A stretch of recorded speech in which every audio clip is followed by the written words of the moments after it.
Hello students, how are you? कैसे हैं आप?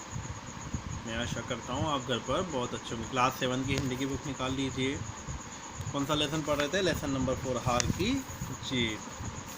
कहाँ तक पहुँच गए थे? लास्ट में, जब बाबा भारती ने खड़क सिंह से कहा कि ये जो घटना तुमने मेरे साथ करी है, जो एक अपाहिज बन के तुमने हेल्प मांगी और फिर मेरा घोड़ा लेके भाग गए, ये घटना तुम किसी से मत कहना। और ऐसा कहकर बाबा भारती ने सुल्तान से ऐसे मुंह मोड़ा जैसे उनका सुल्तान से कोई संबंध नहीं। आगे पढ़ते हैं। बाबा भारती चले गए, परंतु उनके शब्द खड़क सिंह के कानों में उसी प्रकार गूंज रहे थे। सोचता था कैसे ऊंचे विचार है, कैसा पवित्र भाव है। उन्हें इस घोड़े से प्रेम था। उसे देखकर उनका मुख फूल की नाई खिल जाता था।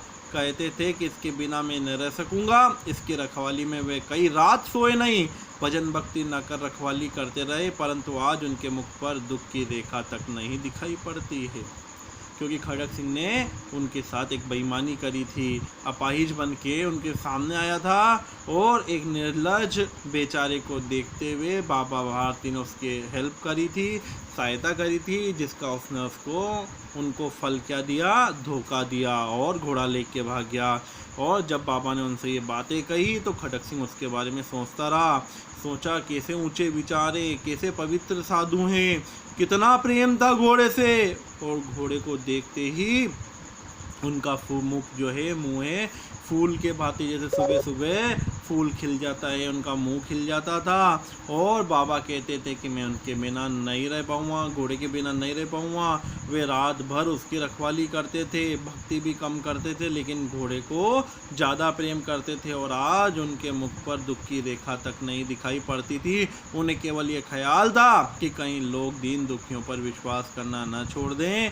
ऐसा मनुष्य नहीं देवता है। खड़क सिंह सोचता था कि ऐसा मनुष्य नहीं देवता है, जिसको घोड़े से इतना प्रेम था, फिर भी उसने घोड़े के बारे में एक बात भी नहीं सोचा और केवल उन लोगों के बारे में सोचा जिनका वेश धर के खड़क सिंह डाकू आया था।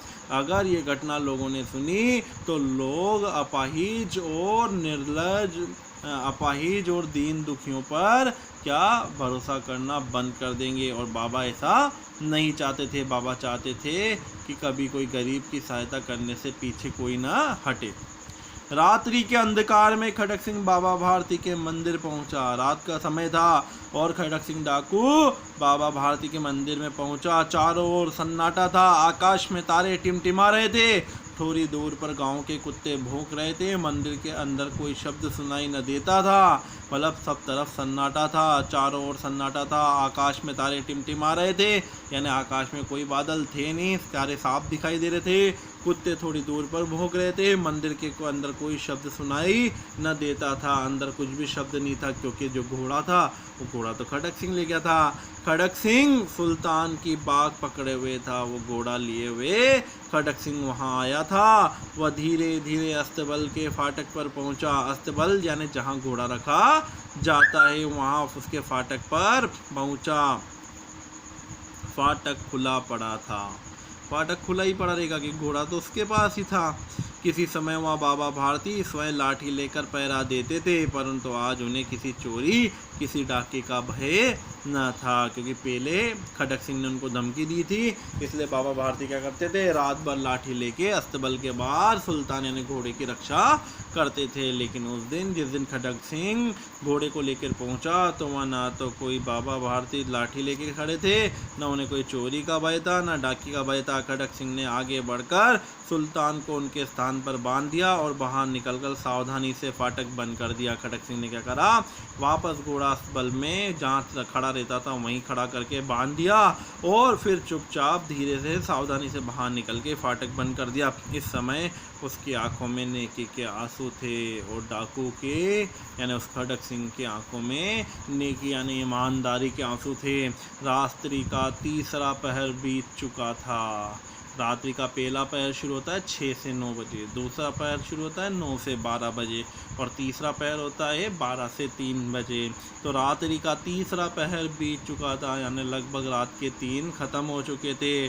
चौथा पहर यानी 3 से 6 सुबह वाला चौथा पहर आरंभ होते ही बाबा भारती ने अपनी कुटिया से बाहर निकाल ठंडे जल से स्नान किया, क्योंकि उस समय बाबा सुबह जल्दी उठ जाते हैं। अपन तो आराम से उठते हैं, लेकिन साधु संत तो चौथे पहर में यानी 3 बजे से 6 बजे के बीच में उठ जाते हैं। तो वैसे ही बाबा ने क्या करा, जैसे नित्य वो उठते हैं उठे और बाहर से निकलकर ठंडे जल से स्नान किया। उसके पश्चात इस प्रकार जैसे कोई स्वप्न में चल रहा हो, उनके पांव अस्तबल की ओर चले। जैसे नींद में कोई आदमी चलते चलते आगे बढ़ता है, वैसे बाबा अस्तबल जहाँ पे घोड़े रखे जाते हैं उधर की ओर बढ़े। परंतु फाटक पर पहुंचकर उनको अपनी भूल प्रतीत हुई, क्योंकि उन्हें याद था कि हमारा घोड़ा खड़क सिंह ले गया है। पर कई बार आदमी भूल जाता है ना, और भूल में उधर ही चल जाता है। तो बाबा ऐसे चले, लेकिन जैसे ही फाटक पे पहुंचे एकदम उनको याद आया, और घोड़ा तो खड़क सिंह ले गया है, भूल प्रतीत हुई। साथ ही घोर निराशा ने पाँव को मन भर का भारी बना दिया। और जैसे उनको ये बात वापस याद आ गई कि मेरा घोड़ा तो खड़क सिंह धोखे से ले गया है, वो मेरा सुल्तान वो ले गया है, पाँव को वहीं रोक लिया, मन भर का भारी बना दिया। और उनके पाँव ऐसे लग गए जैसे बहुत भारी हों और वो चल नहीं पा रहे हों, वे वहीं रुक गए। घोड़े ने अपने स्वामी, क्योंकि घोड़ा तो रख गया था है ना, खड़क सिंह रात में आया था और अपनी गलती और भूल थी, उसकी आंखों में आंसू भी थे और वो नेकी के आंसू थे, तो वो घोड़ा रख गया था। तो घोड़े ने अपने स्वामी के पाँव की चाप को पहचान लिया और जोर जोर से हिनहिनाया। घोड़ा बोलता है ना, घोड़े की आवाज़ होती है ना जोर जोर से ही करने की। तो घोड़े ने अपने मालिक को पहचान लिया, क्योंकि बाबा भारती उस तरफ आ रहे थे। फिर रुक गए। उनको तो ऐसा लगा कि यार घोड़ा है, लेकिन वास्तविकता में उनको एकदम याद आएगा कि घोड़ा तो खड़क सिंह ले गया। पर याद है आपको कि घोड़ा तो खड़क सिंह अंदर अस्तबल में रख गया था। जैसे ही घोड़े ने बाबा भारती के पाँवों की आवाज़ सुनी, जोर जोर से हिनहिनाया, बोला। बाबा भारती आश्चर्य और प्रसन्नता से दौड़ते हुए अंदर घुसे। अस्तबल में अंदर गए बाबा भारती और अपने प्यारे घोड़े के गले से लिपटकर इस प्रकार रोने लगे, मानो कोई पिता बहुत दिनों से बिछड़े हुए पुत्र से मिल रहा हो। और जैसे ही बाबा भारती ने अस्तबल के अंदर घोड़े को देखा, उसको गले से लगा दिया और गले से लगा के रोने लगे। कैसे रोए? जैसे कोई एक पिता अपने पुत्र से बहुत दिनों से बिछड़ा हुआ हो। बार बार उसकी पीठ पर हाथ फेरते, बार बार उसके मुंह पर थपकियां देते। जैसे अपन बच्चे को सुलाते हैं ना थपकियां देते हुए, तो बार बार बाबा भारती क्या करते, उस घोड़े सुल्तान की पीठ पर हाथ फेरते और मुंह पर थपकियां देते। फिर वे संतोष से बोले, अब कोई दीन दुखियों की सहायता से मुख न मोड़ेगा।